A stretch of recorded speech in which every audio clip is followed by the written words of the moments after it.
Welcome back. It's the Big Blue Banter, New York Giants football podcast. I'm Dan Schneider, joined as always my co-host Nick Filato, and today a special guest, a reoccurring guest, John Schmeelk.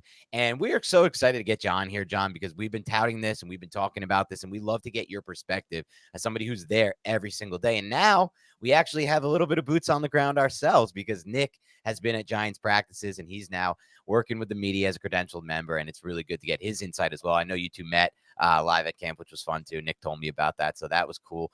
But yeah, John, today we're doing another free-flowing conversation, little state of the Giants, what we're picking up. So maybe we start here. Let's start with just your overall impression from the first Giants preseason game. Yeah, and by the way, Nick has rolled in here with that mustache of his, and he has fit right in. It's been good. It was good catching up with him. I'm sorry, I wanted to get the line in. What was your question? I just wanted to first start with maybe just thinking about the mustache. Look, a lot of people are thinking about the mustache these days. I understand. Look, it's starting to grow even more. This kid's just rocking it. Diana is a saint for letting that thing grow. I like it, but I don't know most. I didn't know it was popular with most women, but you know what, Nick? She likes it, and that's good. But let's talk about Giants football here. And I want to start with just your initial impression of the first preseason game. Yeah, look, and look, the Giants weren't going to try to do anything crazy in this game, whether it was good weather or not, to be honest with you. You know, Brian Dable was going to simplify the playbook. I don't think he's going to show you a lot for most of the preseason, to be honest with you. But I thought the Giants came out. They executed their fundamentals pretty well. I thought the tackling, for the most part, was okay. You had a couple missed tackles in the second half of this game. Nick Adams had one late that jumps in my head off the top of my head. But I think he wanted them to block well, be physical, and tackle. And I think for the most part, they did that. And look, when you can go out there and run for 155 yards and do it pretty efficiently from the running back position with three different guys, I think that's a win in preseason game number one, where you're really, tackling to the ground, playing in a live situation for the first time. So those would be my major takeaways without trying to do too much analysis of individual or team performance. I want to stay on the running back position just for a little bit because the fanfare is about Eric Gray right now, rightfully so. He had a fantastic game, the 2 touchdowns, a long run, absolutely juked Morris Norris out of his shoes, which was fantastic because of that dirty hit that Norris threw on Gray in practice that popped his helmet off. But I want to focus on Tyrone Tracy because it seems like Tyrone Tracy has an inside track to the running back for the New York Giants, right? Now, different skill set than Eric Gray, but going through some of the tape, he had a couple missed tackles at the line of scrimmage as well. I counted 2 against number 41 of the Lions, had a nice pass block. I think he missed one hole as well, though, where he went to the inside where he probably should have went outside and followed a couple blocks on a power gap concept. What was your overall takeaways of Tyrone Tracy Jr. in this game? Because I think he's going to really factor in to the Giants' plans this season. Yeah, until Eric Gray kind of blew up with the big wheel route and then the big run, that great open field move where he kind of showed that shiftiness that we saw coming out of Oklahoma last year, which I think made us all kind of like him as a player. I thought Tracy was fantastic. There were a couple plays where he was patient to the hole. Then he did a quick cut up field, got inside of that edge player on that little off tackle run to the right, where he just has very good instincts. You saw his contact balance on that run to the left where he bounces off a linebacker, keeps his feet, got into the secondary for another good run. I thought Tracy was excellent. And until Gray blew up, he was going to be one of my stories of the game. And then he gets overlooked because he had those, Gray had those couple big plays. But I do think Tracy right now, based on what I've seen, probably has the inside track on that second running back spot. I still think Singletary is going to get the majority of those first team snaps. I think the coaching staff trusts him. And I think, frankly, I just think he's a good player. But I think Tracy is the next guy up. And I think he's shown enough raw skills and physical talent at running back combined with the fact that, he's going to be a good receiver because he played receiver in college. And I think he's picking up the pass protection stuff fairly well. So, yes, if you're trying to look for, you're in a dynasty fantasy league or something like that, you're looking for a mid-late round running back to maybe place a long-term bet on, Tyrone Tracy wouldn't be a bad way to go. I think he might even factor in redraft leagues, honestly, in the back end, especially if you're in PPR leagues. So I'm excited about that. But really, and generally speaking, I'm excited about the entire running back room and this running unit. I thought Miller showed great bursts, which we've seen throughout camp, just that different level speed. And obviously, Eric Gray, I mean, that's the story, almost 100 yards and a half of work in the first half alone. So just really good committee that I've personally been looking forward to, John and Nick. We've talked about this a lot on our show. Like, this is my style. I want the committee with the lean on the blocking and the scheme up front. And there were a couple wrinkles in the running game that I wanted to get your take on that I saw last night that I wonder if you've seen throughout camp and maybe, a part of the Giants offense this year. And the first one is delayed handoffs. The Giants ran a multiple delayed handoffs. Yeah, some draws, right? Yeah. Draws that actually seem to work, which is shocking to a lot of Giants fans who have seen that blown up in the backfield in the past. And then two, the usage of a fullback. This is a real thing with this offense, with Carmen Brasil showing it in Las Vegas, and the Giants are going to be, and Bellinger was used in this way last night on one of the Tracy runs. I believe it was the 4 or the 6 yard run. That it was a really good run by Tracy. It was really good blocking up front, and Bellinger did a great job as the fullback. So are those couple wrinkles we might see in the regular season? Yeah, and again, I think he went into this game, Brian Daboll, wanting to focus on some of those, more simple plays when you have a fullback lined up in the backfield. So I think it's going to be part of the offense. Once you get into doing everything you do, how big of a part, I think that remains to be seen, because I do think this is going to be more of a spread you out type of offense than a pack you in type of offense with the way it's going to operate. That's kind of just my feel for it. But yes, that will be a part of it. Thinking back to the training camp practice, I don't remember a ton of draws in training camp practices, to be honest with you.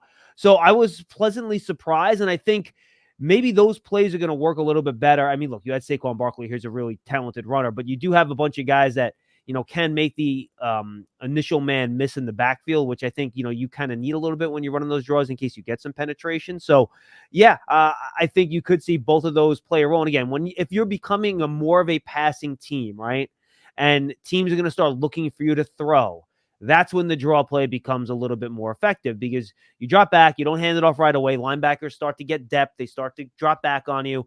Then you run the draw, and you can get some cheap yards that way. So we'll see how much they end up using those plays once they get that full offense in when the regular season starts. Drawing points on the board, am I right, boys? With that Eric Gray run, there we go. No, so I love the halfback draw call. And you mentioned, John, spreading them out. That's kind of your feel right now.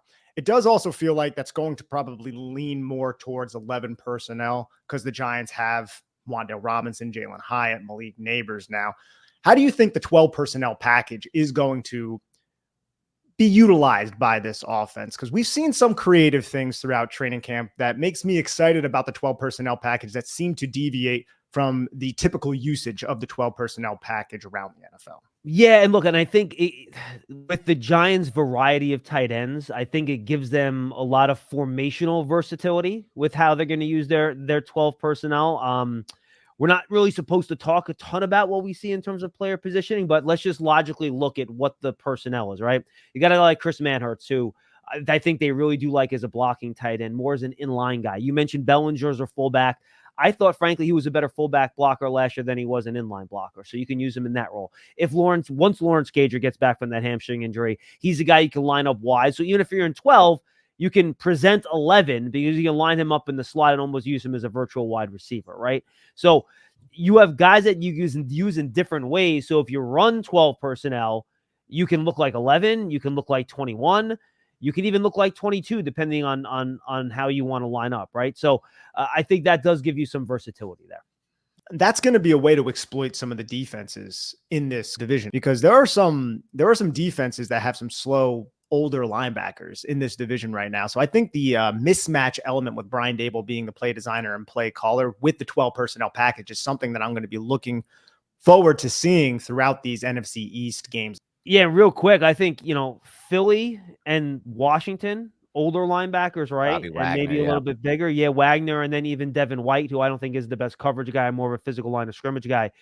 Dallas, I know you're probably thinking of Eller Kendricks, but then they have a young guy like DeMario Overshown who's really fast. So they're probably still more on the smaller side of linebackers. And Damone Clark, right? I think he was the guy they drafted out of LSU last year. Another smaller guy. So you're right. I think depending on which team you play, you can kind of utilize your personnel the way you see fit. And there's a lot I want to get into, some that we'll transition to a bit later. I want to keep it on just this topic since it's flowing into it next, but a player that I want to get your thoughts on, maybe anything you've heard from coaches or players or teammates or what you've seen. any of those three things that I think could be a sleeper to make this roster after watching last night's game a couple times, once and then on the film, is Tyree Jackson. Because I got to be honest with you, he moves pretty well in space. And then I went in and looked it up. He's 6'7", 250, ran a 4.59, and more importantly to me, he was 86th, 88th, and 90th percentile in wingspan, arm length, and hand side. These are traits that work for a developmental tight end, especially when you move the way he moves in space. I understand the blocking is going to take some time. He's a former quarterback, and the Giants found him from Philadelphia, which obviously, Brandon Brown had his ties there. Any thoughts on that? Any thoughts on Tyree Jackson as a sleeper? Yeah, he's huge. I mean, he's just a gigantic human being. And obviously, he's going to continue to put weight on at the tight end spot, having been that conversion from quarterback. I think it's a tough go. We were actually having this debate on Big Blue Kickoff Live the other day, whether or not the Giants would keep 3 or 4 tight ends. Mm-hmm. And I'm more on the probably keep 4 tight end train than I am 3 tight end, just because I think, you don't have that one guy that I think is going to take a large, like that 80% snap count area. I think it's going to be spread out more, and you have guys in specific roles. So you might need that 4th guy in there. I think if Cager's healthy, I think he's their best receiver. So I think it's going to be tough for Jackson to squeeze onto the 53. But we've seen stuff in camp from him. We've seen him get open. He did have the drop last night too, early in the game. But I think he's still a prime practice squad guy if you can get him onto that unit to try to continue to develop him. And then if you need him over the course of the year, you can call him up. But I do think they love Manhurts as a blocker. They love Bellinger kind of being their version of that do-everything guy. And Brian Daboll was effusive in his praise for Cager earlier in camp before he hurt his hamstring. What a great offseason he was having. And I don't know how fast it's going to happen, but I think they do see Theo Johnson as a future full-time starter at the tight end position.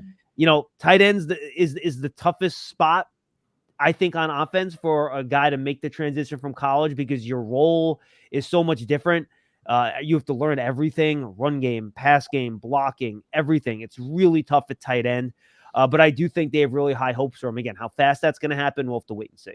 I love a great deal as much as the next guy, but I'm not going to enter a parallel universe or go through some elaborate labyrinth just to save a few bucks. It has to be easy. No hoops, no BS. So when Mint Mobile said it was easy to get wireless for $15 a month with the purchase of a 3-month plan, I called them on it.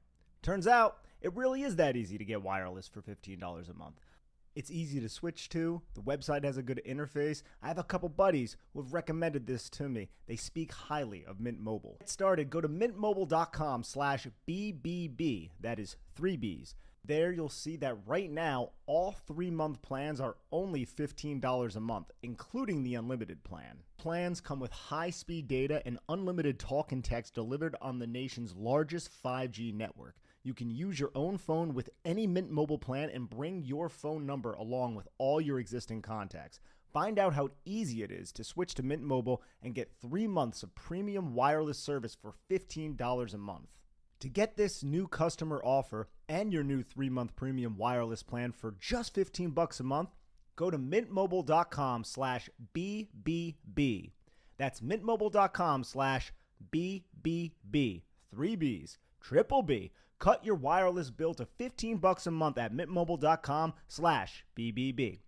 $45 upfront payment required, equivalent to $15 a month. New customers on first 3-month plan only. Speed slower above 40 gigabytes on unlimited plan. Additional taxes, fees, and restrictions apply. See Mint Mobile for details. You ever feel sluggish or out of focus? Are you stressed? Has your digestive system caused discomfort or flatulence like a certain co-host on this podcast during a live stream? If so, you should check out AG1. When I started drinking AG1 daily, I could feel a real difference in my daily health. I had more energy, I was better off at the gym, and I could focus on my work in a much more efficient manner.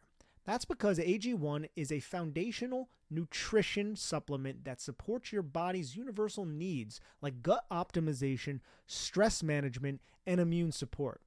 Since 2010, AG1 has led the future of foundational nutrition, continuously refining their formula to create a smarter, better way to elevate your baseline health.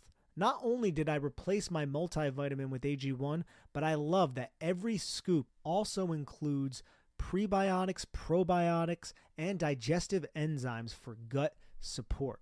I recommend AG1 to all my family and friends because AG1 has a team of doctors and scientists that formulate around the latest science and maintains high quality standards within the industry. Even my friends have started drinking AG1, and they always tell me how energetic they feel and how it's helped them out at the gym, and also it's helped them manage their stress levels. That's why we're happy to have AG1 as our partner.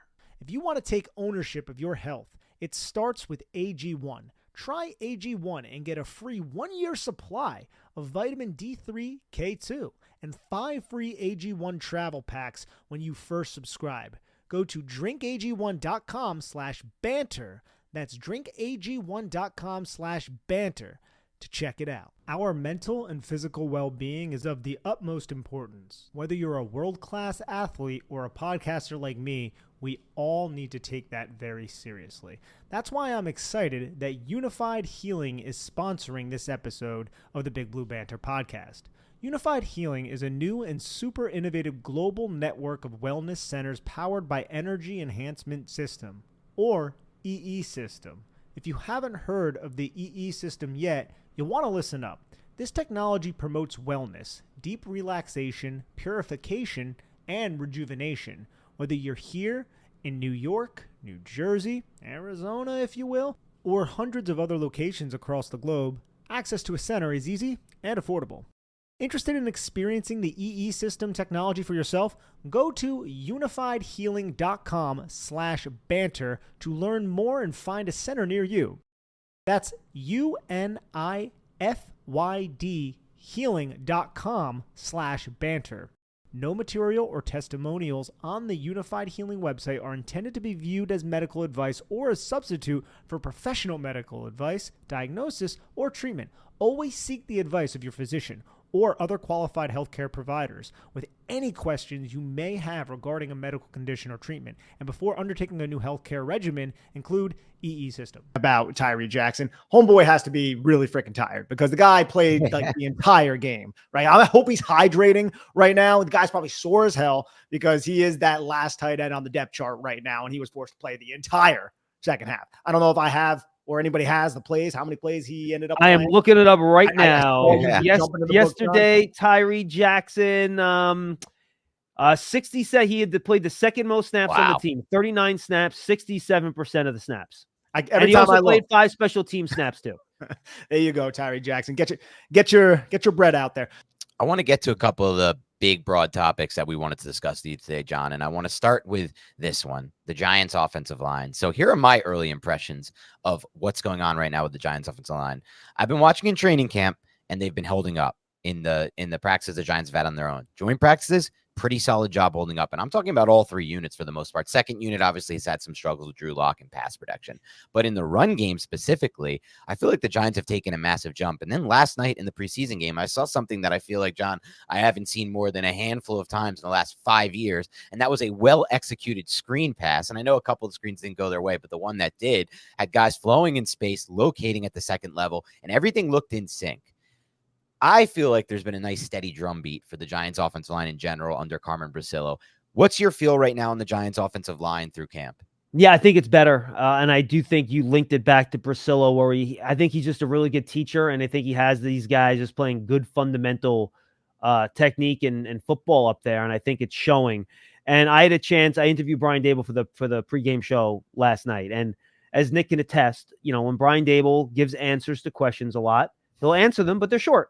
He'll give you a nice, quick, short answer. And you can kind of tell after you've known him for a while when he is really enthusiastic about something and he gives you a really good answer to the question. And one of the things I asked him in the pregame show interview yesterday was about the veteran offensive linemen they brought in this offseason. Specifically, I don't think I've even mentioned them by name, but the 4 guys that I was referencing were Stinney, Van Roten, Runyon, and Illuminor, that they've brought in at one point to try to stay. And the way I phrased it, how have these guys stabilized this group after last year, you guys having to move a bunch of guys in and out of the lineup? And he probably gave around a 60-second answer to the question. And he basically said, look, these guys are smart. They know what they're doing. They're in the right space all the time. You can trust them. And I do think they've brought a level of consistent competence to the group And I think we've seen that in camp. You're still going to have these guys get beat sometimes. It's going to happen in one-on-ones. But I think overall, you're going to have fewer guys in the backfield that are going to put you in 2nd and 12. That's going to put you in, 3rd and 14. And those are the down and distances they were constantly in last year. And, especially with, their lack of weapons and then the issues on 3rd and long protecting, that's going to be a really tough spot for you to be in. I mean, when I went back this offseason and I watched all of Daniel Jones's snaps, just to try to remember what it looked like and get a feel for it. The amount of times they ran play action, max protected with 7 or 8 guys, the other team rushed 4 and there was still pressure on the quarterback. It happened every game constantly. And you just can't function that way. You're sending 2 or 3 guys into a route against 7 defensive backs. How are you supposed to get open if you're getting pressure on the quarterback? It's literally impossible. So I do think that, we're not going to be talking about this group like we are about, the Lions offensive line or the Eagles offensive line, where they're one of the most dominant groups in football, anything like that. But I think we're going to see a solid level of play where the floor is lifted enough where I think you feel really good about this offense and Brian Daboll being able to run whatever plays he wants to run without having to make sacrifices for the offensive line group. I mean, Nick was there. He saw it. Did Jermaine Illuminor beat Aiden Hutchinson every time in one-on-ones? No. But it was probably around 50-50. And Lord knows, we haven't seen a Giants right tackle win 50-50 against Aiden Hutchinson or any really good right tackle in a decade. And it's just that raised level of play that I think should really lift all boats of this Giants offense heading. And look, I've been fooled before. This is the preseason, so let's not get too far ahead of ourselves. But I'm very optimistic from what I've seen so far that the floor is going to be much higher. Consistent competency is Yes. all we're asking for from the offensive line, John. I'm so glad that you used that phrase. But I want to bring up the elephant in the room right now when it comes to the offensive line. And I know there's not a lot of information with it, but we have Jermaine Illuminor kicking out to right tackle right now. I don't think the Giants are going to be like, you know what, Evan Neal, you just got back from injury. You're not quite in football shape. Let's put you out there. So it seems like Jermaine Illuminor is going to be the starting right tackle for the New York Giants in week 1. So where does that exactly leave Evan Neal? And how concerned do you think we should be about John Michael Schmitz right now and that shoulder? Because those are 2 critical pieces to this offensive line's infrastructure long-term. And I'm just not certain what that situation is right now. Okay, I'll take the second part of that question first. I think John Michael Schmitz will be okay. My understanding is it's not that serious of an injury. I could see him playing in a preseason game even at some point. Like, that wouldn't surprise me. I think he'll be okay. Look, I'd like to see him out there sooner rather than later to get into rhythm and build chemistry with whomever the 2 guards are going to be, right? And do we know for sure? Is it going to be Stinney? Is it going to be Van Roten once Schmitz is at center? We don't know that quite yet. I think they like both guys. If I had to guess, it would be Van Roten, but that's just me guessing because he was with Priscillo in Vegas. I don't really have any insight on that because we haven't even seen Van Roten play guard yet. Since he's walked in the door, he's played center. So I don't have a feel for that yet, but I'd like to see Schmitz, whomever the right guard is, and then it looks like Runyon has now settled into left guard, which I know makes that a lot of fans really happy who for some reason got the idea that he couldn't play right guard, even though he started there for 2 years for the Packers. But I want to see him get chemistry with those guys, but I am not concerned about Schmitz long-term. I think he'll be okay. As for Evan Neal, I got to be honest, I got no idea. The way I'm operating with Evan Neal is that when he's back, I'll think about it. I'll see where the offensive line is and you figure out how to use him. But to your point, Nick, I don't see them just saying, all right, Evan Neal's back. Jermaine Illuminor, you're doing a good job at right tackle. Well, we have to move you now. I think this team, they feel pretty good about where this team is. And I think they feel like they can be better than a lot of people think they're going to be based on how, Vegas has them and other people have talked about them. So I think they're going to put the guys out there that have given the best chance to win. And I think as of now, unless Evan Neal gets back and, he looks like Penei Sewell out there, I think Illuminor off the bat is going to be the guy that gives you the best shot. So I am, to your point, I think he'll still stay out there, and no one said that to me. That's just me kind of my own personal analysis. I'm not reporting that. But look, I think you bring Evan Neal out there and you work him at guard, you work him at tackle with the twos, see where he looks the best. and then you figure out where he fits on the offensive line. But I think adding these vets that, again, lifts the competency level. I think Evan Neal's going to have to earn that spot when he gets back and just show that he's healthy enough and good and better than the guys that they have, frankly, to break into the lineup. But again, this isn't anything any of the coaches have told me. This is just the way I would view it if I was the one kind of trying to figure out how to put this roster jigsaw puzzle together.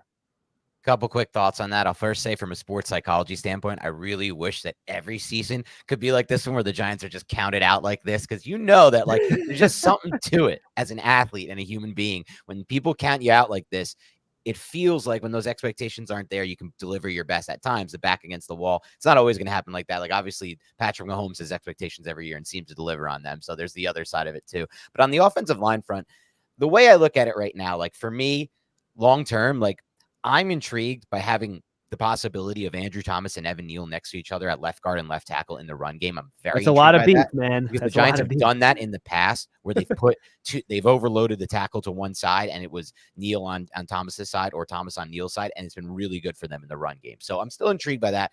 But I think in general, let's just take it a step back and think about it like this. After what happened last year with the situation on the offensive line, the lack of options once the injuries start piling up, I'm just happy at this point that we can have these discussions like, what's going to happen with this? Do we have enough space for Neal? Do we have enough space for Illuminor? What about Van Roten? You know, there's options at least right now for the Giants.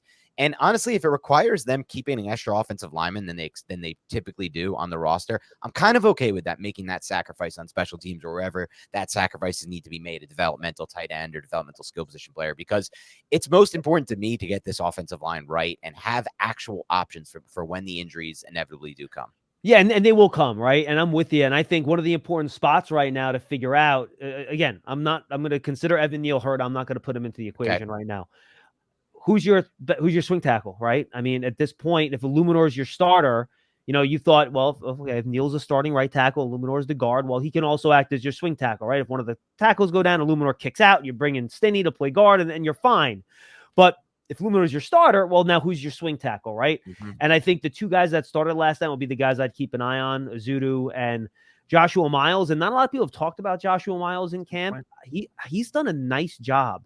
Yeah. In one-on-ones, I think he's been the third best tackle, to be quite honest with you. Now, one-on-ones is not playing team ball. It's a lot different. You know, things move faster in team. But Miles has done a nice job. He moves his feet really well. I thought he did a good job in pass. Frankly, I thought he was better than Ezeudu in pass protection against Detroit last night. I thought Ezeudu did a nice job, too. He did a good job running the rusher. You know, he gave up the sack. That was more of a coverage sack than it was a sack on Ezeudu. He ran the guy past the quarterback he's supposed to. Locke held the ball, rolled out into the area where Ezeudu ran the guy around, and he kind of got the sack in what I would consider personally a coverage sack. So those are the two guys I would keep an eye on in terms of who that swing tackle is going to be, of course, pending whatever happens with Evan Neal. I was just about to ask you about Joshua Miles, but you just took that wind out of my sails there, John. So I'm going to go to the wide receiver position because I think this is a fascinating battle, actually, at the back end of the position group. You obviously have Neighbors. I think he's going to be okay when it comes to making the roster. Jalen, maybe. He's average. He's okay.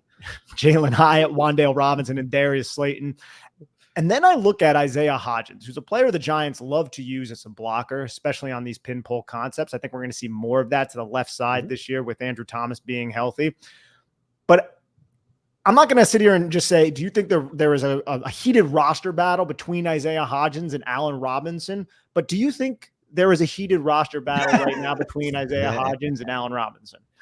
I think there are two individual battles taking place at the wide receiver position. This is how I look at it. All right, you have your top four, right? We know those guys are all going to be on the team. Robinson, Hyatt, Neighbors, Slayton. Who are the next two spots? I think one competition is between Isaiah McKenzie and Gunnar Olszewski, who will be, backup slot guy / punt returner, kick returner guy. And I think those guys, it'll be interesting. I think Olszewski did a great job last year. If you would ask me in the spring, if Olszewski was on the team, I would have said, of course he is. I mean, he just brings so much stability. He's a good returner, special teams guy. But I got to tell you, Brian Daboll loves him some Isaiah McKenzie. I'm not sure if Nick or you were here the day they asked him about McKenzie. And one of those answers where Brian Daboll gets the big smile, he loves him some Isaiah McKenzie. So I think that's going to be a real battle between those two guys for that return spot. And then I think you look at the second spot, and if you look at that group, you don't have that big-bodied wide receiver, right? So who's going to be that sixth wide receiver? Again, assuming you keep the six, which I think they will, since McKinney and Olszewski can both be special teams guys for you, right? And I think whoever your sixth guy is going to have to be a special teams player too. So I think it's Hodgins. To your point, I think he gives a little bit more on special teams. I think they like the veteran presence of Allen Robinson. I've heard a couple of people talk about how he's helped Jalen Hyatt and some of the other young guys. So I think they like that with Robinson. He's still a pretty solid possession receiver, as kind of almost, you can use him as a big slot too if you want. He was actually open downfield, and him and DeVito had a little bit of a miscommunication on that pass down the sideline. And two guys that I think I would probably consider long shots maybe is wrong, but I'd say right now they probably have some ground to make up. Miles Boykin is an interesting player. Really big receiver again. You see him play, he almost looks like a tight end. You got to blink twice no, that's a wide receiver. He's a special teams guy too, right? So he's a guy that's going to help you a lot on special teams. So I think he's in that conversation. And again, Bryce Ford Wheaton's the other guy, a big, physical, fast, young wide receiver. And again, he's going to have to do it on special teams. He can be a gunner. He can be a hold-up guy on the outside. So do they value that part of his special teams work? Do they like his promise and physical gifts as a wide receiver coming off the ACL where he can get himself into that mix? I just love the fact we're having trouble getting the fifth and sixth wide receivers and fitting guys onto the roster, where in years past we're sitting here, and including with the offensive line, we're like, do we have good enough players to make the team? And now do we have enough spots to fit guys where you're going to have to cut some good guys at certain positions here, which I think when you're building a roster shows that you're doing something right. Exactly, John. And that's the thing. They may not be the best top-end talent, though I do think a case can be made at some point soon for the wide receivers, and we'll see if that can develop the way I expect it to. But the fact that the depth is there at O-line and wide receiver when it hasn't been in the past is a really big factor for the Giants here. They're going to continue to build that out across the board. They still need some work at cornerback. I think we're going to talk about this in a little bit, but I really like how the safeties are developing. But they're starting to really build out depth on a roster that it wasn't all there for in past years. And it's young depth, too. It's youth. I want to get into something really important. I had two things I really want to hit with you. The offensive line, and has the steady progress been real? And we touched on that. And this is the second thing.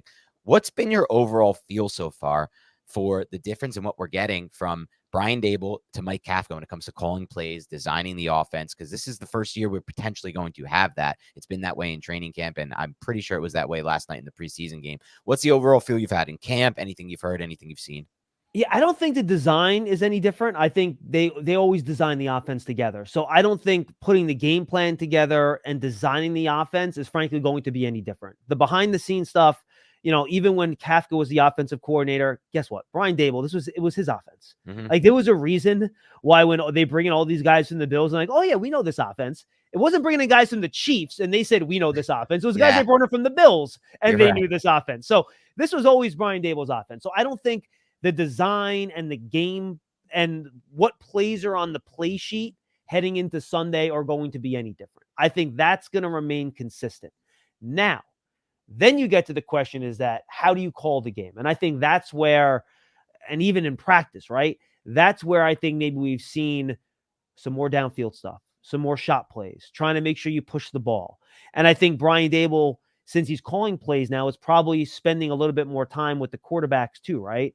Where he's running the offensive meetings. He's in their ears more. Well, this is what I want. So this is going to look a lot more of what, in terms of type of plays they call and what times of the game, and the general approach the quarterback might be shifted a little bit more to Brian Daboll's way of thinking than Kafka's way of thinking, just because he's the one that's picking the plays. He's the one that's maybe more in the quarterback's ears over the course of these games in terms of how he wants them to approach. So again, I don't think the design's any different. I think the game plan, like what plays are on the play sheet, that's not going to be any different. But I think based on what I've seen, I think we're going to see more of a downfield type of attack if, frankly, game situation allows it, because, if you don't go down 14 points in the first half like you did every game last year, and your offensive line can protect well enough. I mean, I was kind of a Giants huddle coming up with Warren Sharp, and I forgot the exact stat, but it was something like the Giants have been outscored in the first half more than any other team in the sport the last 2 years, or something like that. Like their point differential is the worst in the league in the first 2 quarters, or maybe it was the first quarter, whichever it was one of the two. And like, they're always behind. And by the way, when your offensive line stinks and then you're playing from behind, that is a pretty bad. And again, stinks because of all the injuries. You got all these guys coming off, and you have to make the best of what you have. But you have that combined with the fact you're playing 14 points down and no one has to respect your play action game. Yes. It makes it much, much more difficult. Most of your offensive identity circulated around 26, Saquon Barkley, and you're basically getting rid of him and the threat of him by the second quarter. That's not good, John. I want to transition a little bit here to the defensive side of the football. So it's safe to say the New York Giants, they out-toughed the Detroit Lions' second and third team in the trenches yesterday, and a lot of it was these backup UDFA third string defensive lineman that the Giants have. Like Ryder Anderson, he seems like he's had this inside track to be the player to play next to Nacho and Dexter Lawrence and base personnel. But players like Elijah Chapman, the SMU UDFA, Casey Rogers, the Oregon UDFA, they had really, I would say, impressive games. Timmy Horn is another player who has kind of risen a little bit through camp and was okay yesterday. Yeah. So with this interior defensive line room, do you think there are roster spots that are available to be seized by some of these UDFAs who are turning heads at training camp? Yeah, I forget if it was Bowen or Dable last week that said at the defensive line spot, they're going to have to cut some good players this year. Yep. And they aren't guys that have a long track record of success, right? Jordan Phillips is the one guy that they brought in that does have a track record, but he's dealt with a lot of injuries. He's on the other side of 30. I think these guys can try to figure things out. I think Jordan Riley, and again, not a UDFA, but he's a guy that was obviously a low day 3 pick last year. That's a guy that I think has a real good chance of being a big part of this rotation. Ryder Anderson, I think they see as their most prototypical 3 technique. He's like the one guy that kind of has the body build and athleticism of what you're looking for that pass rushing 3 technique. So I would say right now, third downs, he's probably on the field a little bit more than Nacho, but I think Nacho's done a real good job in the run game, quite frankly. In camp, and he's flashing pass rush as well. I think he's a nominal starter, but I think in passing situations, probably a little bit more Ryder than you would have Nacho. Again, this is just me guessing based on what I've seen. Yeah. And Elijah Chapman's interesting. Baby Bison, that's his nickname. How do you use a 5'10", 275-pound defensive tackle? Because that's what he is. And it's funny, if you sit there and you watch defensive line drills before they get into team, and he's standing next to like Jordan Riley, it looks like they pulled some kid off a high school field and said, oh, go practice with the Giants for a day. Just based on his build, right? Yeah. But he's played well. He's constantly in the backfield. And I was actually anxious to see if his ability to penetrate from practice would translate once you got into a game. And it did. He was in the backfield a fair amount in that game against the Lions last night. I just don't know what the role is for a guy at that size. It reminds me, and you guys remember this, when the Giants had Nikita Whitlock as like a fullback defensive line combo guy. Now, a little different. He was like 245. He wasn't 275 like Chapman is. And you used him in situations, and he was an effective, pass rush guy on 3rd and long. But he also helped you on fullback. As a fullback, he helped you on special teams. Can you have a guy with that narrow of a role make the team when, you can't play a 275-pound defensive tackle on early downs? It's just not going to work. Mm-hmm. And I think it's his natural leverage at 5, he's listed as 6 foot. He ain't 6 feet. I've stood next to the guy. He ain't 6 feet. And the offensive linemen who are 6'4", 6'5", they have this little 5'10", 5'11" guy coming at you. Yes. They can't even figure out where to put their hands. Exactly. Because his shoulders are at their waist when he's got his, rushing the passer. So I think it gives offensive linemen issues in terms of how they're going to block this guy because of his natural leverage at that height. You broke it down perfectly, John, because it's something I've discussed with Nick countless times on the podcast. I actually love when the interior guys are shorter because I think it gives them that natural leverage. To a much different extent, this is a big case with Dalvin Tomlinson when he's here with the Giants, a shorter interior defensive lineman, obviously a much bigger player. But we'll say this about Chapman because he's definitely the the back end guy I'm most intrigued by. He made Bruce Feldman's freak list, and Bruce Feldman called him pound for pound one of the strongest people in college football, with a 4.59 short shuttle, a 9.4 broad, and a 31-inch vertical.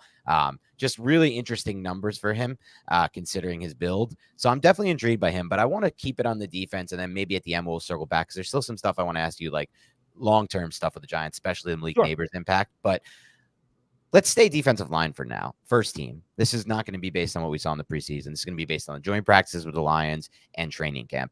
I feel like it was a pretty damn good set of joint practices for this Giants first team. Obviously, Dex is going to get his veteran days and not play a lot throughout training camp. Thank God. We don't need to. I don't need to be proven anything on that front. But Brian Burns, first year in the system, and then Kayvon Thibodeau developing into a player that Nick and I believe he can develop into. I feel like they look pretty damn good in those joint practices. What's the overall feel for them? And also Azeez Ojulari, who I thought had one really, really nice pass rushing snap last night against the Lions that I put up on Twitter. I feel like he can be a great number 4 for them. So I'm getting pretty excited about this D-line. Is that fair? Yeah, you should be. And against a really good Detroit Lions offensive line in those practices, I thought the Giants defensive line did really well. In the team drills, they were in the backfield a lot. There were plays where Goff made some plays down the field, but if you actually look at the line, there were going to be sacks on those plays, and the pass never would have gotten off. Ojulari had a really good pass rush in one-on-ones against Eric Decker, where you saw him get low, get under, and for people that know Decker, he's one of those 6'8" big offensive tackles, and he got low, he bent, he got underneath Decker, and he turned the corner, showed that natural athleticism to get in there.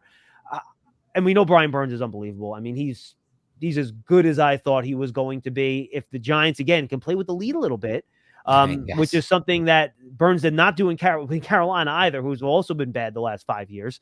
I think he could have a 13, 14 sack type of year. I think that's how good Burns can be if you can play with the lead and get him in a good position to rush the passer a little bit, especially with Dexter Lawrence inside.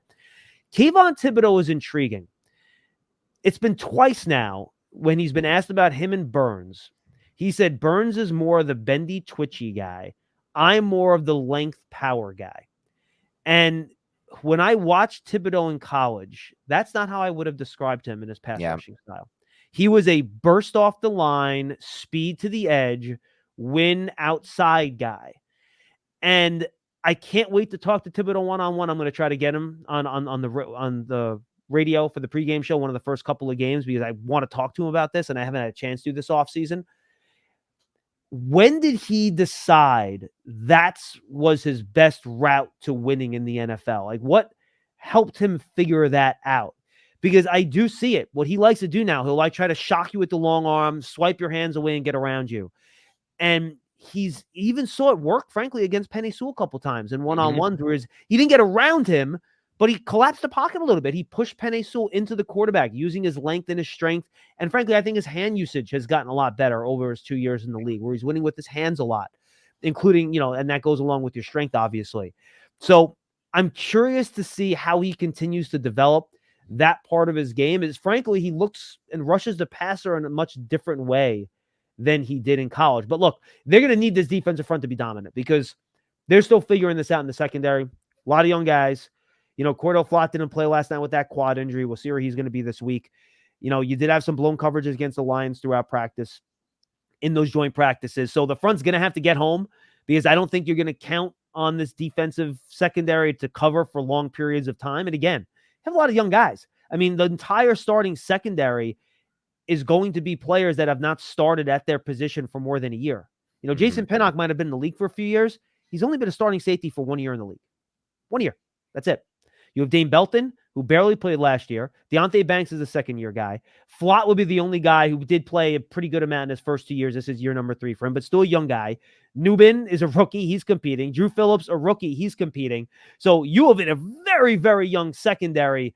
And look, in a new defense, young secondary early in the year, there's just going to be plays made against you. That's just the way it's going to be. Fans are going to have to accept that. It's not going to be perfect early on, but you hope these guys are talented enough where they can figure things out as the year goes along. I don't love the fact you're playing the Vikings early in the year when they have one of the most creative and best passing offenses in the league. That's going to be a challenge. You're going to have to score points against them, which is fine. You can. Their defense is not very good, in my opinion. But yeah, I think the front has been as advertised. I think fans should be very excited about it, and hopefully they can, early in the year, cover up some of the issues you might have with a young secondary. Young secondary learning a new system that is based on communication and cohesiveness. And passing off guys in zone and stuff that requires feel, communication, it's going to be a challenge. I'm wondering if Jalen Mills, they added him. I mean, he was a good football player too, but they added him because he is a veteran presence who has been in the NFL for so long, and we haven't even seen him out there because he's out with the calf injury. So that is really unfortunate. And I'm curious, do you think the Giants, I mean, this could happen maybe after the third preseason game once final waivers go through, but it's really hard to find a veteran cornerback other than the guys who are on the market right now who are looking for, 10 plus million a year and want to go to a competitive team to have a chance to win a Super Bowl. So do you think the Giants are comfortable enough going into the season with this youth, or do you think they might look to try and get their hands on another familiar veteran player who can kind of help this defense gel into itself? Yeah, look, I think they like the young guys on the team. They want to give them a shot, but I think they'll keep their options open. I mean, they asked Shane Bowen last week when he spoke to the media what he thinks about the corner competition. And he said he didn't even mention a guy's name. He just said, it's an open competition. Let the best man win. I do know they like Nick McLeod. And I wonder if they see McLeod as that veteran stopgap where maybe you don't have to bring in somebody from the outside because you feel good about McLeod, who can play inside, he can play outside, he can play safety if you need him to also, right? So they might see him as that guy, as that vet. And they do have David Long. They have Trey Herndon, two guys that have been in the league and played a lot of snaps. So I think unless they see a guy that can be a real upgrade, I don't think they bring in a vet for the sake of bringing in a vet. I think if they see a guy that can be a real upgrade, and the guy Stephon Gilmore to me is the guy that's out there that is probably the best player that I think could start on most NFL teams and be a good starter for them. Not what he used to be, but still a good player. I don't think they're going to bring in a vet just for the sake of bringing in a vet, because I think they've already kind of done that with McLeod, Long, and Herndon. And we'll see if those latter two guys will make the roster. I think they're fighting for the final spots. But I think they're always looking to upgrade. They do have some now salary flexibility with the Waller retirement. I want to check out the Jets secondary and the Lions secondary. I know the Lions, they actually have a decent amount of young and talented cornerbacks on their team to where some of those guys might get released. And I'm sure the Giants pro scouting department was all over it during joint practices. So I wouldn't be shocked if the Giants go out and add somebody who might make the back end of the cornerback room. I'm not sure who that would be, but a member of the Detroit Lions or the Jets through the joint practice. Yeah, the problem is that they lost Manuel Mosley, right? So they're going to be hunting to try to fill spots on that roster in the secondary too. So we'll have to see how that goes. And it's interesting because I think you're right. They have those back end veterans maybe, but it's like, do they make the big splash for a Gilmore type? I tend to think that Gilmore is still on the market, just like a Dory Jackson, because they believe that they are worth a certain value and they can wait because there will be an injury on a contender team and they're going to need to make that splash, or someone might need to make that splash. And I don't think they'll bring that asking price down to a point where the Giants feel comfortable. We'll see if I'm wrong or right about that. I think you're probably right. And by the way, I don't think either guy's any interest in grinding out training camp practices. Right. Another thing. Exactly. Great point. Yeah. Why would they? Like, that's like the Michael Strahan of the last year. Like, why am I doing this? Correct. I know how to play football at this point. So that's an interesting point as well. It is the one thing I do think about, and I'm going to get to my question in a second, is just what you mentioned earlier about like the value of an Allen Robinson to a wide receiver room that doesn't really quite have veterans for just game prep and in-season things like that. Corner is just another spot like that where like a Gilmore, I think, could really help in that regard. There's a lot of young talent in the corner room, and they could really, in my mind, benefit from that, but we'll see if it fits with the cap, because the Giants have done a lot of things already to improve this roster, and I don't know if they have that one big splash in them yet. But I want to bring it back to the second level, the defense, because I love the steady, I talk about on the show a lot with Nick, the steady drumbeat players, the players who have the training camp. It starts really strong, then it starts to build in training camp, then they get their opportunity in preseason, and it shows up there too. And that's Deontay Johnson right now, the Giants linebacker, because I just watched back the defense. I thought he looked phenomenal last night. Decisive, confident. Getting downhill. Getting downhill. One of his run stops, one of the tackles for loss was just a really phenomenal play. Like, looked like somebody who could play for them on Sundays, let alone just make it as a back-end player. What's your overall feel for Johnson? Is the drumbeat as steady as it seems to me on the outside? We've asked, and I think, I'm not sure if Nick, you were there today. Brian Dable was asked about Deontay Johnson one day, and he gave it was like the last question of the presser, I think. And he kind of gave I don't know if he was just trying to get out of there because practice was starting, but he kind of gave a real quick, he's been fine. He's been good. He's fine. So I haven't gotten a ton Oh, that might have even been Bowen. That might have been the last question for Bowen last week, not Dable, one or the other. And I haven't gotten a good feel from the coaches on Johnson. I agree. He's flashed to me in practice. I think he looks the part too. Like you just look at him, you're like, that dude looks like an NFL linebacker, and he fits the profile. I want to see him more in coverage. That's one thing I don't think we've seen a ton from him in camp, but I think the run game stuff and line of scrimmage stuff has been very strong. I want to see him, but again, I don't think in this defense he's going to have to carry running backs and tight ends man-to-man a lot. He can be in zone so much. So Right. as long as he can instinctually play that area, and again, I need to see that in games more. Even last night, I think we saw more in the run game than the passing game necessarily in terms of where he flashed. But yes, I think he's a guy right now where, heading into training camp, I thought one of the shallowest positions on the roster was off-ball linebacker. Once you got past McFadden and you got past, obviously, Okereke, Carter Coughlin, really good special teams player, but not a ton of experience playing linebacker in games.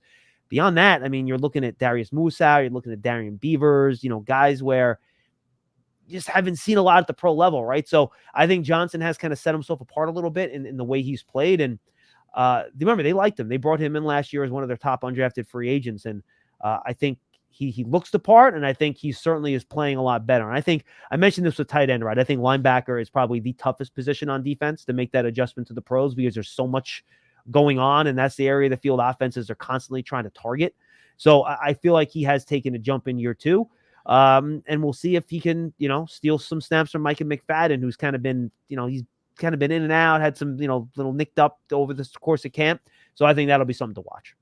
Yeah, I was just about to mention that, how we saw Deontay Johnson earn first team reps in training camps. Like, yeah, it's awesome. But it's like if Micah McFadden was fully healthy, would he be earning those reps? And that's a good question. I'm just not 100% certain. And we just know through what Shane Bowen, and just studying Shane Bowen's defense, what Shane Bowen said in Hard Knocks, he was like, we put a lot of pressure. There's a big burden on our linebackers. We require them to do a lot. And it's great that we have Bobby Okereke. Yeah, you need this. Smart. Needs to be very smart. I think he said those are the guys who need to be the smartest guys in the field, right? He needs those off-ball linebackers. So hopefully the UDFA, the second-year UDFA out of Toledo, can seize that if Micah McFadden is not healthy enough. But it seems like Micah McFadden is trending towards playing through the season. I don't think there's anything that suggests that. Yeah, he'll be fine. Yeah, correct. He'll be okay. Yeah, let's get into the new defensive backs on this roster. A couple guys that flashed to me on tape when I watched back the All-22 this morning, and that's Tyler Nubin and Drew Phillips. And the reason they flashed on me, there were two plays by both of them. One by Nubin that doesn't go down in the stat sheet at all. It's not a tackle for him. It's nothing. Let me guess. The one where he blew up the pulling guard. He blows up the pulling guard. Yeah. And then the other one from Drew Phillips is a tackle for loss when he drives downhill. I just feel, and this is something we talked about a lot after the draft, that there needs to be a certain level of physicality from your defensive backs on all the best football teams. And I'm not trying to knock any of the players over the last few years for the Giants. And we always credited Darnay Holmes, who was amazing in this regard as physicality around the line of scrimmage. But at times it felt like there were some defensive backs that have played for the Giants for a few years that didn't bring that same level of pop and physicality. And I think it changes the whole feel of a defense and how you're game planning against a defense. Have you noticed that with these players? And is it kind of like a little bit of an underrated trait, especially for Nubin, who gets the credit for being a ball hawk, but really on film, if you watch him at Minnesota, had a lot of physicality to his game.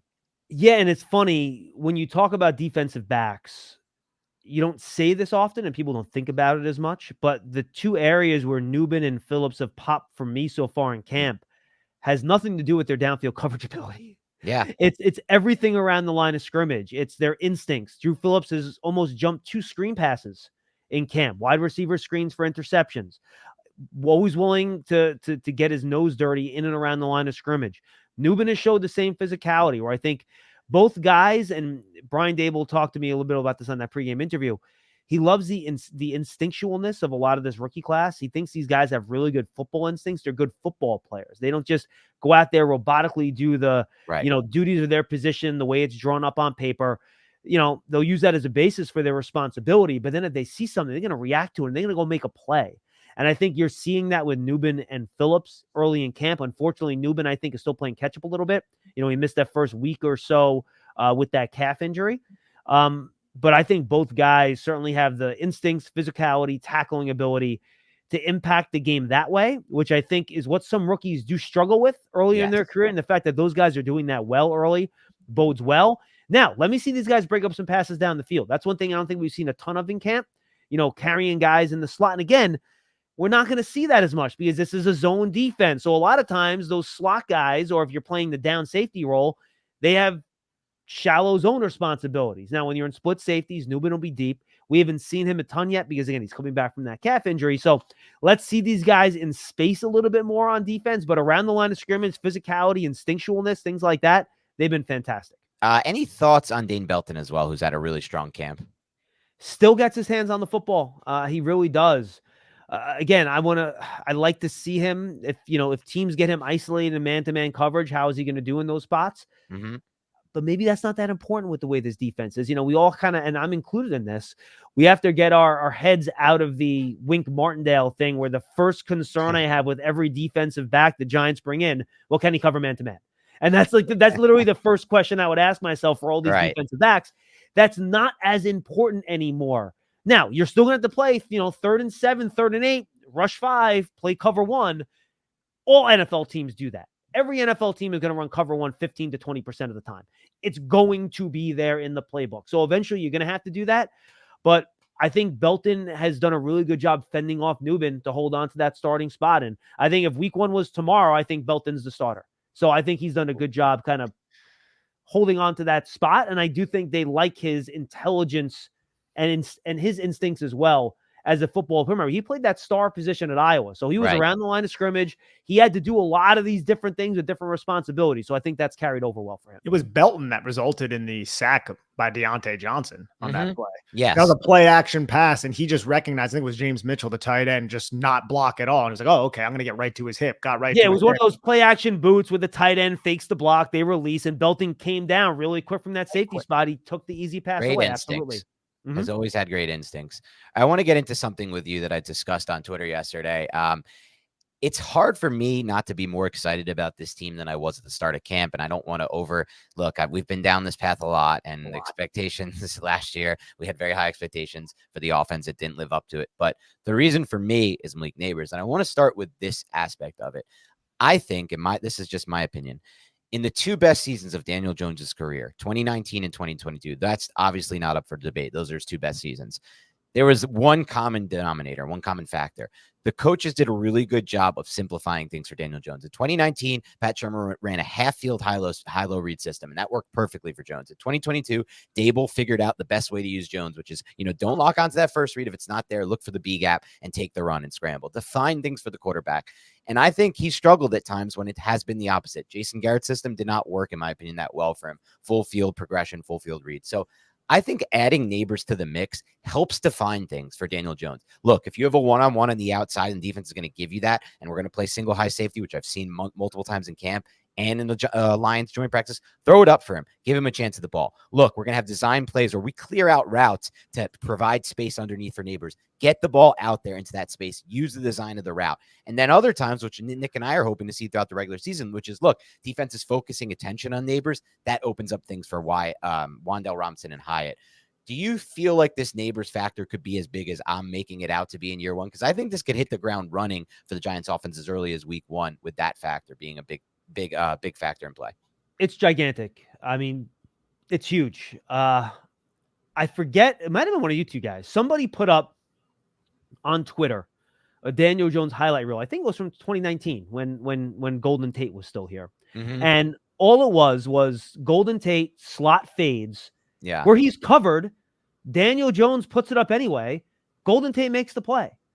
And I feel like watching Daniel Jones play, Golden Tate is the last receiver he felt super confident about putting the ball up to, even if he's covered, that he would go up and make the play.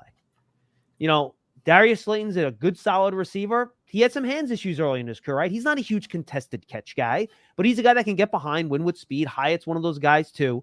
Wan'Dale Robinson is never going to be a great contested catch guy. He's 5'9". That's just not going to be what he does. And I do feel like, to your point, when you can tell Daniel Jones, and Drew Lock said this to me when I had him for our preseason quarterback interviews that went on the Giants Huddle podcast in June. When you have a guy where you're praying the other team plays man-to-man defense against you, so you get the one-on-one matchup and you can just know to go to that guy, it makes everything so much easier. And everyone talks about how the offensive line has impacted Daniel Jones's career, and there's no question it has. And a lot of people consider that an excuse. I consider it a reason. People don't talk about the fact that he has not had a go-to receiver offensively. I mean, if you take a look, and this is taking nothing away from Darius Slayton, who's been a very good receiver. He's a good player. The Giants have not had a guy that's demanded a double team here in Daniel Jones' entire career. Not one. And frankly, it hasn't even been close. Mm-hmm. And that makes a difference for a quarterback when you have a guy that you can count on, can get open on every play if you get one-on-one coverage, and that makes your job as a quarterback that much easier. And the way I described it during the draft process is you're building a room, right? And the Giants built their wide receiver room. All right, they got a nice lamp over here. They have this little piece of furniture over there. This is nice, and a little accent wall. But they didn't have the piece of furniture that brought the whole room together, right? That's Malik Neighbors. He's the couch in the middle of the room that makes everything else work. And for the offense, for the receiver room, he's going to make Hyatt better. He's going to make Robinson better. And he's going to make the quarterback better. And I'm more optimistic about this year than I was about last year, heading off of that playoff year. And the reason, one is Brian Burns on defense, because he's another really good pass rusher, and Thibodeau's taken another step. But on offense, besides the offense on which you talked about, I think the veterans raising the floor is important. Malik Neighbors is a huge, huge factor here. He's that good. And I'm a very much of the Bill Parcells school. Don't anoint the guy. Don't give him the gold jacket. Downplay him. He's only a rookie. Don't ask for too much. I mean, Nick's been out here at practice.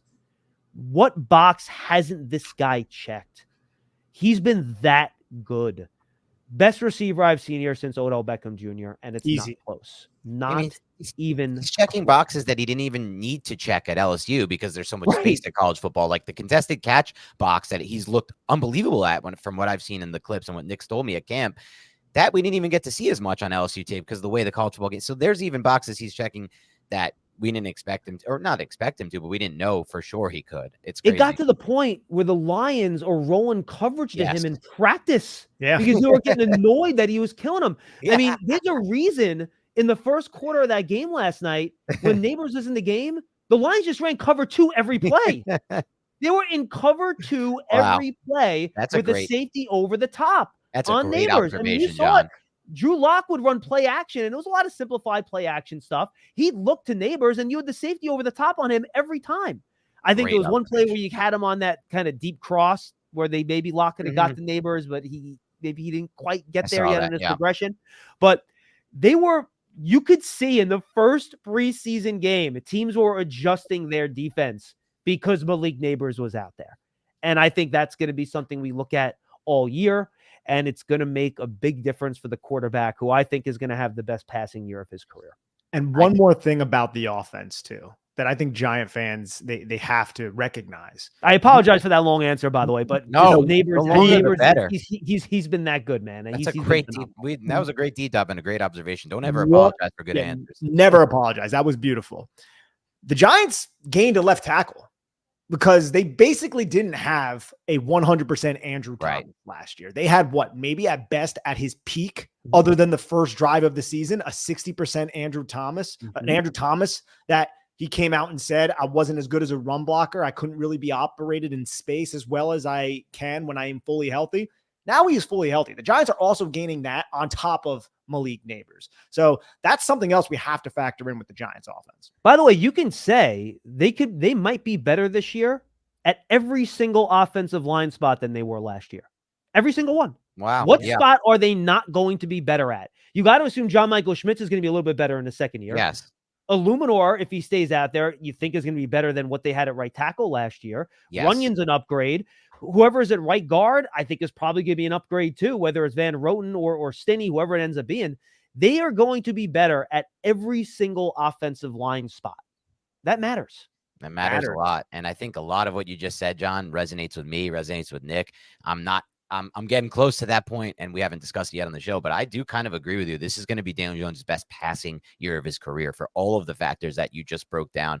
all of which I'm very excited about, to be completely honest, especially the Neighbors factor. Because I mean, look, when you have that guy who you could just trust to throw it up to, and Daniel Jones doesn't do a lot of media. That's just kind of who he is. But he did do an interview recently with Tyler Dunn that I read, which was really, really interesting. Oh, I didn't see that. I have to check that out. Great interview. You should check it out, because he doesn't really reveal much ever. You know how he is. He's like Eli. Never. He's not giving away anything, but he gave away I sit some. down with him. If I can squeeze like 1 or 2 nuggets in a 10-minute interview You're out of him, lucky. I consider a mission accomplished. Yeah, that is mission accomplished. But there were a couple nuggets in this interview, and the one that stood out to me is what he said. I'm gonna go out we're gonna be throwing deep a lot this year. That's something you mentioned earlier that you've noticed with Dable, and I think that's where he's at right now. He understands that way. Like, I'm gonna go out swinging, and that's what's gonna happen here. I'm gonna prove that I can do this, and it's gonna be through the deep game if I have those opportunities. He said, obviously, if the defense allows it, and that's something we're not just gonna be chucking balls up there into 2 high safety looks, but like, if Neighbors gets that 1-and-1 or Hyatt, the ball's going to come their way, or Slayton. The ball's going to come their way. Yeah. And I'm excited about what he can do, because I know that if Daniel Jones sees it early enough and can process it fast enough, he can get the ball out there. And we've seen it throughout camp. We've seen a lot of the location be much improved. Obviously, there were some struggles early on with the some of the short throws, but that's improved throughout camp. So I'm definitely very excited, more excited than I expected to be about this passing game. Super Bowl. Look, let's go, baby. Now, look, I think that we need to go. But look, I know people probably assume, since I work for the team, you can see the logo literally behind my head, hovering over me. But I know people probably assume that I'm always like, oh, everything's going to be great. This team's going to be awesome this year. I try to be reasonable. I got into fights with the Giant fans 2 years ago off the playoff year. I'm like, guys, there's a lot of reasons why there could be some regression this year. Now, I didn't know it was going to be as bad as it was. I couldn't predict Andrew Thomas getting hurt and everything else that went wrong. But and again, I don't want to get too crazy about training camp practices and preseason games, but just even looking at the talent on the roster and how it's been put together by Joe Shane, I feel better about this group, and I can see a clear path for how this team can be a lot better than I've seen over the last 2 or 3 seasons. I feel pretty good right now. And again, does that mean you're definitely making the playoffs? Maybe not. I think the NFC's tough. I think you're probably going to have to get to 10 wins to make the playoffs in the NFC this year. Can you go from 6 to 10? That's asking a lot. The Giants' schedule isn't as tough as last year.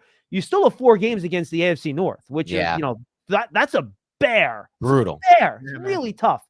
You have to go to Seattle in terms of one of the games you matched up with in terms of your standings, right? Yeah, that's not going to be easy. The Vikings, not going to be easy. And, these are your games that are determined by where you finish in the standings. Throw in the fact that they still can't beat the Cowboys. I'd love to see that finally change this year. I have no idea what the Eagles are going to be this year, guys. I got to be honest with you. I could see that going a million different ways. They're the most talented team in the division, but there's so much going on there. I just don't know. But I think this team, this is how I'm phrasing it. When we walk out of Dallas on Thanksgiving into December, I believe this team will still be, and not like the fake mathematical still in the mix, legitimately like in playoff competition to make the playoffs. Now, will they get there? I don't know. Who knows? Weird things happen in NFL season. I think walking out of Dallas on Thanksgiving, we're going to be sitting there. There is a very reasonable path for this team to be a playoff team. If they get there, we'll see. I'm feeling it too, John, and I'm not known as the most optimistic of Giants content creators, but it's starting to creep up on me unexpectedly too. I like the direction of a lot of things we talked about today, and I will say this just to confirm, as everybody knows who listens to the show, I am not afraid to speak my mind, and I stand by this, John. You are incredibly not homer-based and unbiased when it comes to your coverage of the Giants, and that's not the same for everyone who covers every team. I'm just going to be honest about that. I've listened to a lot for my job at CBS from a fantasy standpoint, so that's something that's important. And one more thing I want to mention, because you mentioned it earlier, and I listened to all of these, and they were unbelievably excellent throughout the offseason. Go back and check out John's interview with the quarterbacks. You can find it on YouTube, and I'm sure other places, Giants Huddle, because the answer that Drew Lock gave about the man coverage, the one-on-one with Neighbors, just listen to, and John, you referenced it, but I think I got to listen to it back again, because this was months ago or weeks ago when I listened to it, but I want to hear his answer again, Lock, because I remember I tweeted about it right after that. It really stood out to me, and I really think from a schematic X's and O's standpoint, that's like the key right there. What Neighbors can unlock from that standpoint could really define the Giants season and this offense taking a jump.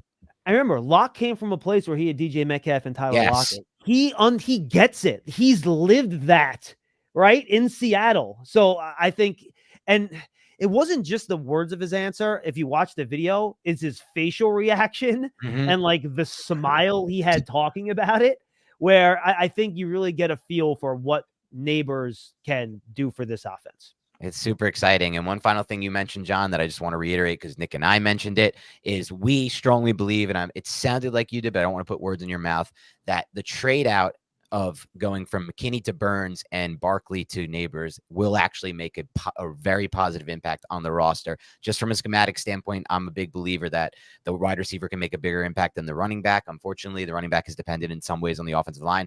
And then when it comes to Burns versus McKinney, Burns is every play he's involved with. The safety is just off ball a lot. So it's still an impact position, but you're not in it on every single play at the line of scrimmage. So pass rusher, pass receiver, they impact the pass defense and passing attack a lot more than a safety and a running back. I mean, I think it's really, and look, McKinney was a second round pick, right? Like Tyler Nubin's a second round pick. Who's to say in a year or two, Tyler Nubin's not where Xavier McKinney was when he left, making $15 million less a year or whatever it ends up being. So yeah, look, McKinney and Barkley, good players, good guys. Yeah. I hope they both do really well. Well, maybe not Barkley in Philadelphia because it's the Eagles. Individually, I hope Saquon is great and he has a lot of fun down there and he has a great year. And I hope McKinney does great too. But I think when you have to figure, it's one thing to bring talent here. And we've seen that before. Past GMs have brought talent here. They didn't necessarily build the team, right? So where you're going to win a lot of games. You have to build the team the right way, put the resources into the right spot to maximize the impact of every dollar you spend, every draft pick you make. And I think that's what you're doing with the receiver and Neighbors and a pass rusher and Burns. There it is, John Schmeelk. Thank you again for joining on the show. I mean, this is just every time it's amazing. I think at this point, a lot of our listeners know where to find your work and do follow your work, but it's not a guarantee. And we have new listeners all the time. So why don't you let everybody know where they can find your work? I mean, you're the hardest working guy, in my opinion, in this business. You have like 3 different podcasts during draft season. Like, where are we at right now? Where can they find your stuff now? It's funny. We're getting ready for Big Blue Kickoff, which is going to go live in 5 minutes. And my podcast producer, Pearson, just walked in, who constantly gives me crap about making him edit all these podcasts. And then he's like, just pointed at Schmeelk, you're the hardest worker. I'm the one putting these damn things on the internet. I'm the hardest worker.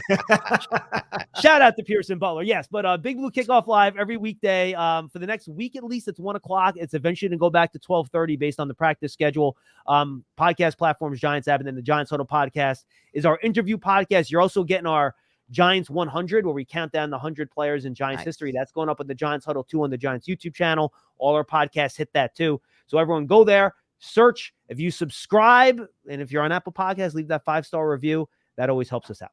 Hell yeah. All right. Thanks to everybody else. Have a great rest of your weekend, and we will talk to you soon.